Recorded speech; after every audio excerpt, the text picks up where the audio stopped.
Gâchis, voilà le mot qui caractérise le mieux le Real Madrid de cette saison. Car quand tu as dans ton équipe un Kylian Mbappé qui marque 50 buts de saison, quand tu as Vinicius Junior, second au Ballon d'Or et lauréat du trophée The Best, quand tu as Rodrigo, un crack absolu en attaque, Bellingham qui sort d'une saison sensationnelle en étant sur le podium du Ballon d'Or, tu te dois de jouer bien mieux que ça et pourtant c'est le chaos au Real Madrid. Aucun fond de jeu, néant tactique, une absence totale de collectif, voilà ce que nous propose Carlo Ancelotti avec son Real Madrid en 2025. Si le tacticien italien fait évidemment partie du problème, cette saison est le résultat d'une gestion amatrice du patron du Real Madrid, non pas celui qui est sur le rectangle vert, mais bien celui qui est dans les bureaux, Florentino Pérez. L'iconique et légendaire président du club de la capitale espagnole est coupable de bien trop d'erreurs. Joueur important non remplacé, gestion défensive calamiteuse et surtout cette obsession de vouloir que son chouchou débarque au Real Madrid alors qu'il n'était pas indispensable. Il a fait énormément de bien au Real Madrid, ça c'est quelque chose d'indéniable, notamment avec sa nouvelle gestion sportive depuis la fin des années 2010 qui consistait à recruter des cracks, des talents très jeunes à l'image des réussites que sont Vinicius Junior, Rodrigo ou encore un Federico Valverde. Il est l'heure de parler des mots de ce Real Madrid. Car en effet, celui qui était en train de créer un château de cartes immense est en train de le détruire petit à petit. Du sommet de l'Europe à l'humiliation, on se retrouve aujourd'hui pour comprendre comment Florentino Pérez a créé le chaos au Real Madrid. Salut tout le monde, c'est Ous, j'espère que vous allez bien. Moi, ça va un peu moyen. En effet, le Real Madrid a subi une énième humiliation et cette fois-ci, c'est en Ligue des Champions. Défaite 3-0 à l'Emirates Stadium face à Arsenal et il est l'heure de parler des problèmes de cette équipe, de ce club qu'est le Real Madrid. Passer d'un doublé Ligue des Champions à une équipe sans âme résulte forcément de quelque chose. Et aujourd'hui, sur le banc des accusés, deux personnages principaux. Florentino Pérez et sa gestion qui est de plus en plus cataclysmique et à un niveau moindre, Carlo Ancelotti qui est totalement dépassé pour le football de 2025. Stop! Avant ça, je prends quelques secondes pour vous inviter à liker la vidéo, c'est gratuit, c'est le pourboire que vous pouvez laisser justement aux créateurs de contenu pour le soutenir et ici en l'occurrence, c'est bien moi. N'hésitez pas à vous abonner pour ne pas rater les prochaines vidéos. On arrive sur le rush de la saison footballistique. On va parler d'énormément de sujets, donc je compte sur vous pour répondre présent. On est à 8000, donc direction ces fameux 10K. N'hésitez pas à me dire aussi ce que vous pensez de la vidéo, ce que vous pensez de Florentino Pérez en commentaire. Je vous laisse avec la vidéo. Commençons donc par le patron du Real Madrid, car si ces dernières semaines on a parlé du leader du Real Madrid sur le rectangle vert, il est l'heure de parler de celui qui prend les grandes décisions, j'ai nommé Florentino Pérez. Aucune ingratitude avec probablement le plus grand président de l'histoire du Real Madrid ou encore de l'histoire du football car il a fait énormément de choses et apporté énormément de choses au club de la capitale espagnole. J'ai souvent loué le travail et la gestion sportive de Florentino Pérez, notamment depuis la fin des années 2010 où on est passé d'un Real Madrid qui ne recrute que des stars à plus de 100 millions d'euros à un Real Madrid qui recrute intelligemment, qui est devenu conscient de l'importance de recruter des jeunes cracks et de les développer à l'image d'un Vinicius Junior, car si aujourd'hui le Real Madrid peine un peu sportivement, surtout cette saison, économiquement parlant, il a réussi à maintenir les finances au vert en gardant la concurrence avec des clubs états et quand on voit la situation des clubs rivaux, on se dit que Florentino Pérez a fait un énorme travail notamment. Cependant, il est important de mettre en avant les fautes du président madrilène qui ont mené à cette saison chaotique. Florentino Pérez a depuis quelques années la fâcheuse tendance de sous-estimer les départs importants du Real Madrid. On peut commencer avec Cristiano Ronaldo, avec son départ qui n'a pas été remplacé, qui a mené à une saison chaotique, catastrophique. On s'en rappelle de l'après Cristiano Ronaldo qui était tellement compliqué où on n'a pas remplacé le joueur à part par Mariano, mais excusez-moi, c'est pas Mariano qui allait remplacer Cristiano Ronaldo malgré le fait qu'il ait porté le numéro 7. D'ailleurs oui, on n'a pas oublié, c'est toujours une honte. Donc oui, ne pas remplacer le meilleur joueur de l'histoire de ton club a été une faute grave. Cependant, il a eu la chance qu'un Karim Benzema ait pu élever son niveau au niveau de Ballon d'Or et qu'il y ait eu l'explosion d'un Vinicius Junior. Ensuite, on a eu le départ de Cabenoueve, celui qui a laissé le Real Madrid orphelin de numéro 9. Et là encore une fois, Florentino Pérez ne l'a pas remplacé, n'a pas cherché à le remplacer car il attendait encore une fois son chouchou, sa lubie, cette obsession Kylian Mbappé, alors qu'il y avait à cette époque-là un Harry Kane qui était disponible, qui pouvait être recruté, qui n'avait pas coûté aussi cher qu'on pouvait le dire. Il avait un profil parfait pour ce Real Madrid, ce joueur qui pouvait remplacer Benzema par le profil, qui pouvait marquer des buts, qui pouvait faire réussir des Vinicius Junior ou des Rodrigo. Et pourtant, Florentino Pérez a préféré presque sacrifier une saison entière sans numéro 9 en laissant Carlo Ancelotti se débrouiller sans réel attaquant de pointe pour attendre justement la saison prochaine et recruter Kylian Mbappé. Donc là, vous sentez que l'un des gros problèmes de Florentino Pérez ces dernières années est cette obsession pour l'originaire de Bondy. Cette fois-ci, c'est Vini, Bellingham, mais surtout Carlo Ancelotti qui a créé ce 4-4 de losange parfait pour ce Real Madrid, qui a maximisé le potentiel et les chances du Real Madrid de cet effectif sans numéro 9 avec un Jude Bellingham qui a eu un rôle hybride imposé par Carlo Ancelotti. Donc On a beau critiquer le tacticien italien, il reste un entraîneur de très très grande classe, l'un des plus grands entraîneurs de l'histoire qui a réussi la saison dernière à faire quelque chose de très compliqué parce que qu'on le veuille ou non, la saison dernière, il part avec un effectif qui n'est pas assez équilibré, où il manque d'un réel numéro 9 parce que, avec tout le respect, Rosselló était le remplaçant, il n'allait pas être le numéro 9 titulaire de ce Real Madrid. Il a réussi à gagner à la fois la Liga et la Ligue des Champions. Une saison presque sacrifiée mais sauvée par Carlo Ancelotti parce que Pérez ne pouvait pas deviner que Carlo Ancelotti allait sortir une saison exceptionnelle pareil. Le mercato estival arrive, Kylian Mbappé débarque au sein de la Casablanca, mais Toni Kroos prend sa retraite et là encore une fois, Florentino Pérez ne va pas le remplacer en disant que l'effectif est suffisant pour justement remplacer le profil de l'Allemand, alors que jusque maintenant, jusqu'aujourd'hui, presque une saison entière est passée et on voit encore le manque, l'absence de l'Allemand, sans oublier le départ de Nacho qui quitte le Real Madrid après plusieurs années de bons et loyaux services. Ce dernier n'était pas le défenseur central titulaire du Real Madrid, mais il était dans cette rotation, il jouait un grand nombre de matchs et surtout quand tu avais un David Alaba qui perdait de vitesse et surtout qui revenait des croisés, un Eder Militao qui revenait des croisés, donc deux joueurs à haut risque de se reblesser, tu devais recruter au poste de défenseur central. Toi, ce que tu as fait, c'est le contraire, c'est que tu as laissé partir un jeune de la Castilla, Rafa Marin, tu as raté l'occasion de recruter Lenny Oro et tu n'as pas cherché à recruter un autre défenseur central, tu as laissé ce chantier défensif en te disant que cette équipe du Real Madrid pouvait s'imposer en misant sur un Tchouaméni qui pouvait jouer défenseur central. C'est ça qui a mis dans le rouge ce Real Madrid et qui met dans le rouge cette saison le Real Madrid. Je ne parle même pas du fait que Lucas Vazquez soit la doublure au poste de latéral droit depuis des années alors qu'on sait qu'il n'a pas le niveau pour jouer à ce poste-là. On sait qu'au poste de latéral gauche, c'est aussi très compliqué. T'as Fran Garcia qui n'est pas au niveau, t'as Ferland Mendy qui est capable du meilleur comme du pire, t'as Carvajal qui a plus de 30 ans, qui a subi des grosses blessures, qui était revenu à un bon niveau avant de se faire les grosses blessures, mais tu devais lui trouver un héritier, un joueur qui pourrait à la limite le soulager et pourtant tu n'as pas du tout touché à ça. Florentino Pérez a préféré regarder en attaque, a préféré regrouper un All-Star Game au poste offensif avec un Kylian Mbappé, avec un Vinicius, avec un Rodrigo et un Jude Bellingham, créant ainsi un effectif totalement déséquilibré. Le champion du monde français n'est en rien fautif dans cette histoire, car je cite souvent son nom, mais c'est pour expliquer que cette obsession de Florentino Pérez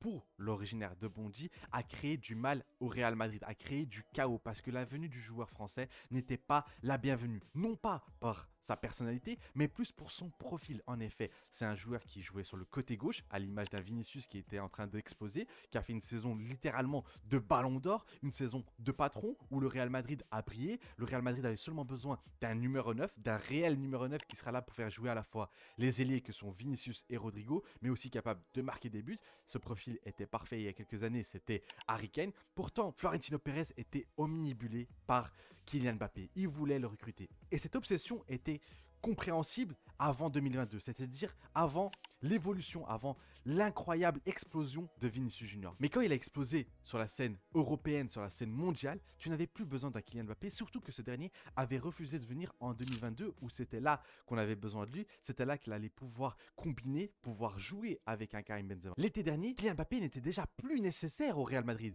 et ce n'est pas de la faute de Mbappé, c'est surtout son profil qui n'était pas nécessaire, trop similaire à celui de Vinicius Junior, même si bon, Mbappé est capable de marquer énormément de buts. C'est en ça que ça différencie de Vinicius Junior. Mais ce sont deux joueurs qui aiment partir du côté gauche, ce sont deux joueurs qui aiment créer des occasions, ce sont deux joueurs qui sont capables de déstabiliser. Donc la venue de Mbappé n'était pas nécessaire, à part pour un discours de marketing, à part pour vendre des maillots. Parce que oui, cette saison c'est bien. Le Real Madrid sur le papier, ça fait rêver. Tu vois Vinicius, tu vois Mbappé, tu vois Rodrigo, tu vois Bellingham. C'est une équipe qui fait rêver sur le papier. C'est une équipe pour faire rêver les jeunes, les fans. Mais pourtant, quand tu allumes ta télé, c'est catastrophique et c'est déséquilibré. Et c'est ça qui est dommage avec Florentino Pérez, c'est qu'il avait fait un énorme travail pour construire un avenir au Real Madrid, pour construire une équipe, un effectif capable de rivaliser avec les plus grandes équipes pour les 10 prochaines années, pour contrer justement les clubs étatiques, pour ne pas devoir recruter des joueurs à plus de 120 millions d'euros en allant chercher un Vinicius Junior au Brésil, un Rodrigo, un Valverde, etc. Ou même encore une fois un Jude Bellingham, même si ce dernier a coûté 100 millions, tu l'as recruté non pas chez un rival, mais plutôt au Borussia Dortmund, dans un club d'un standing un peu moindre. Sauf que tout ce château de cartes qu'a construit Florentino Pérez, il l'a détruit parce qu'il a voulu et il a été omnibulé par Kylian Mbappé. Encore une fois, j'insiste sur le fait, mais il était prêt à sacrifier la saison 2023-2024, c'est-à-dire à faire jouer le Real Madrid sans numéro 9, à mettre des bâtons dans les roues de Carlo Ancelotti pour attendre Kylian Mbappé. Et c'est dire à quel point c'était vraiment une obsession pour le président. On tombe très souvent sur Carlo Ancelotti et parfois à juste titre parce qu'il doit faire beaucoup plus tactiquement.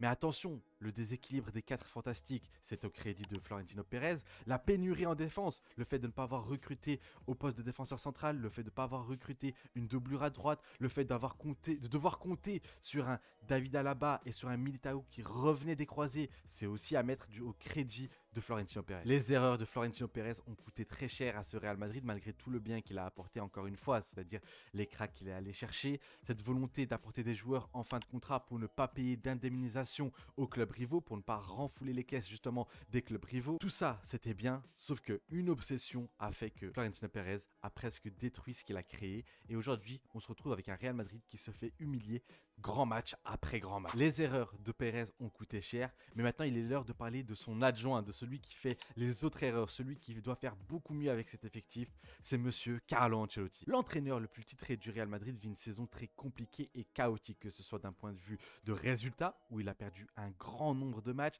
il a réussi à faire énormément de matchs nuls.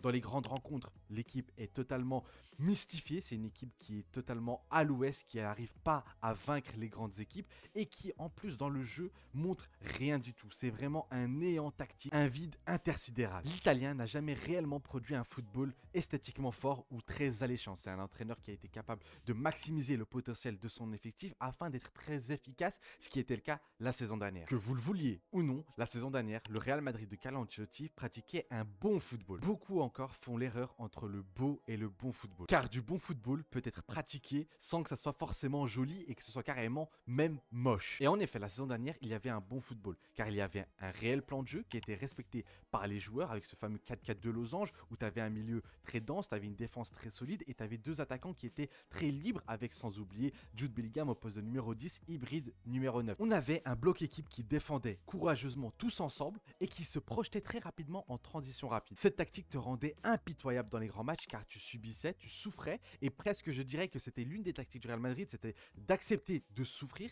d'accepter d'encaisser des occasions de la part de l'adversaire et de pouvoir contre-attaquer de manière impitoyable, de piquer. C'est ce qui rendait ce Real Madrid si rageant auprès des adversaires car tu avais l'impression de, malgré le nombre d'occasions que tu leur faisais subir, ils étaient capables de te piquer, de te tuer en 2-3 actions. C'était à la fois une équipe solidaire mais aussi une équipe de méchants. Cette saison, c'est le déséquilibre total et Carlo Ancelotti, à part dire qu'il est obligé de faire jouer les 4 de devant, et ce que je peux comprendre, j'imagine qu'il y a une pression de la part de Florentino Pérez, c'est-à-dire qu'il doit faire jouer ses 4 chouchous, c'est-à-dire Vinicius, Bellingham, Rodrigo et surtout Kylian Mbappé, mais du coup, on se retrouve avec une équipe déséquilibrée, une équipe où ils ne font pas assez d'efforts défensifs pour récupérer le ballon. Tu te retrouves à encaisser énormément de buts, de ne pas pouvoir produire, de ne pas avoir le contrôle du ballon au milieu de terrain parce qu'il te manque Toni Kroos, parce que tu n'as pas assez de joueurs au milieu de terrain, et en attaque, c'est totalement brouillon parce que tu as des profils qui se ressemblent beaucoup trop. Tu as un Vinicius Junior et Mbappé où pour l'instant ça ne fonctionne pas. Tu as Bellingham qui est perdu entre prendre la profondeur ou rester au milieu de terrain, qui crée un trou et un déséquilibre encore une fois.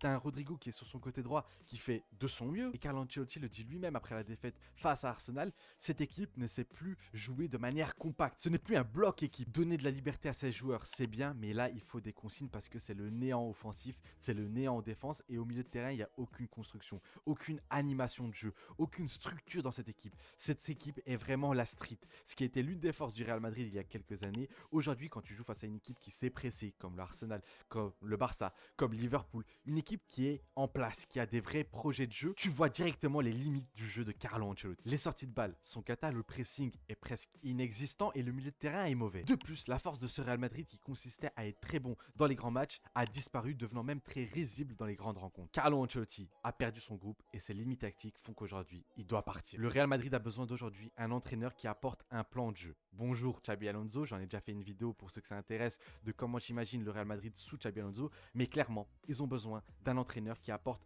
un fond de jeu, qui apporte une animation, à l'image de Barça avec Hansi Flick, à l'image de l'Inter Milan avec Inzaghi, à l'image d'un Arsenal avec Arteta, d'un Paris Saint-Germain avec Lucien Riquet. Il faut un entraîneur avec un plan de jeu, avec un fond de jeu. Parce qu'aujourd'hui, on peut retourner le problème dans tous les sens. On peut critiquer Vinicius, on peut critiquer Mbappé, on peut critiquer Rodrigo, mais quand tu vois le match face à Arsenal où Vinicius, sur chaque ballon, il devait dribbler 3 joueurs pour arriver dans la surface. Quand tu as Rodrigo qui devait faire pareil, dribbler 3 joueurs. Alors que quand tu vois le match du Paris Saint-Germain face à Aston Villa, tu vois un Kvara qui a des solutions, tu vois un Kvara qui a cette liberté de pouvoir à la fois dribbler, mais aussi avoir des solutions de passe, de pouvoir avoir vraiment des animations de jeu autour de lui, que ça bouge autour de lui, c'est bien plus facile. Le Real Madrid ne se comporte pas comme une équipe moderne et il faut que ça change. Voilà la fin de cette vidéo. C'est une vidéo où vraiment j'ai pris pour cible Carlo Ancelotti et Florentino Pérez. J'ai voulu parler des problèmes de cette équipe, de ce club plutôt, parce que là ça devient plus institutionnel qu'autre chose. J'ai voulu parler du fait que l'arrivée de Kylian Mbappé a apporté des complications à ce Real Madrid. Attention, ce n'est pas la faute de Kylian Mbappé, c'est ça qu'il faut comprendre, c'est son arrivée qui va causer problème parce que du coup ça oblige Carlo Ancelotti à jouer avec 4 attaquant presque, parce que Jude Bellingham a ce rôle très hybride entre milieu et attaquant. J'ai voulu montrer les faiblesses de la gestion sportive de Florentino Pérez. Je n'ai pas parlé du problème personnel de chaque joueur. J'en ferai peut-être une vidéo si ça vous intéresse. N'hésitez pas à me le dire en commentaire. En tout cas, moi je vous attends dans les commentaires. J'attends vos avis précieusement. J'ai hâte de les lire parce que je les lis tous. J'aime trop vos avis dans les commentaires. En tout cas, moi je vous remercie d'avoir regardé cette vidéo. Et si vous voulez encore une fois soutenir la chaîne, me soutenir en laissant un pourboire gratuit, c'est-à-dire liker la vidéo, ça aide énormément, vous abonner et mettre la cloche de notification pour ne pas rater les prochaines vidéos. Je vous dis à très vite, c'était Ous et un avis noyé dans la mer.